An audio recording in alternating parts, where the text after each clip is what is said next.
thanks to the Most High. And the vibes to the fullest. Hey, evangelist, to the chorus.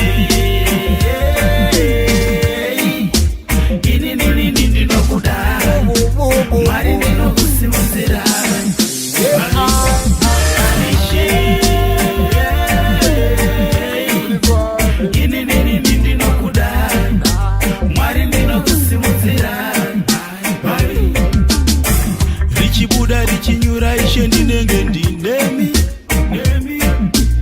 rakacheka nyika zuwa ndichifamba ndinofamba ndemi pasi rino rose hakuna mumwe akaita semi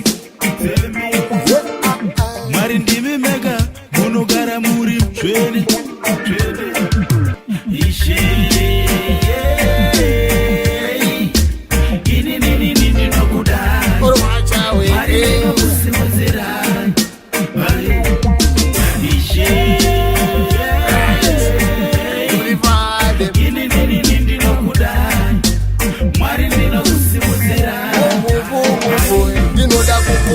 ndinoda kukutambira isezva isitwa naDhavhidha ndinoda kukusimbira pamwe nekukurumidza isezva isitwa naDhavhidha ndinoda kukuimbira ndinoda kukutambira isezva isitwa naDhavhidha ndinoda kukusimbira pamwe nekukurumidza isezva isitwa naDhavhidha ndinoda simba sevaSamson jereseta Solomoni ndinoziva munondipa muri Mwari ngone simba rodzinga mademons pamwe chete nemweya njodzi ndinokumbira njerwa ishe wangu nachema nzodzi knock dosaragoni ndotendera Jesu Kristu tine mandira ndibairezani kana musiri mandiri ishe wangu naromanyabani ishe munondinakizaakanakaranowachau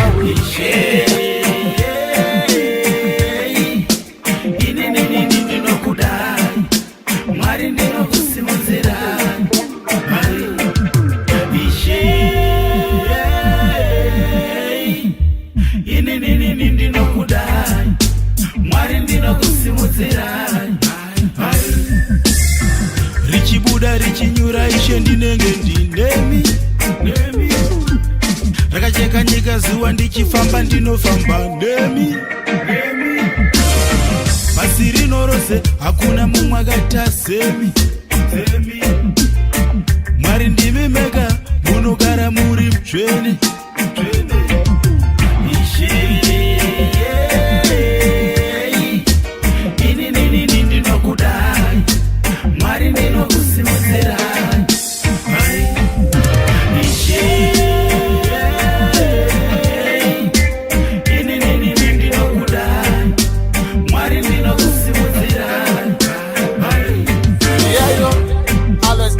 Praise to the Most High. You know, it's evangelist alongside Trinta, yeah.